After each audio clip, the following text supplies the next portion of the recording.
கல்யாணம் பண்ணா அவனை தான் பண்ணுவேன்னு ஒத்த கால்ல நிக்கிறா. இத அவளே உன்கிட்ட நேரடியா சொன்னாளா? சொன்னாளாவா? இன்னைக்கு காலையில பெரிய ரகலையே பண்ணிட்டா.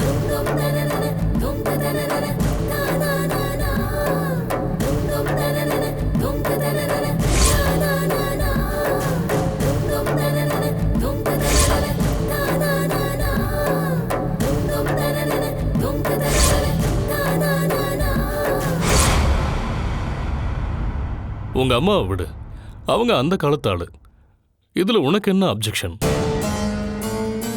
சண்முகம் படிக்கல, வசதி இல்லை அப்படின்னு உனக்கு உறுத்தலா இருக்கா? நானும் அவனை பத்தி கம்ப்ளீட் பேக்ரவுண்ட் செக் பண்ணிட்டேன். எனக்கு கிளீன் ரிப்போர்ட் கிடைச்சிருச்சு. சண்முகத்தை புருஷனை அடைய நம்ம பொண்ணு ரொம்ப கொடுத்து வச்சிருக்கணும்.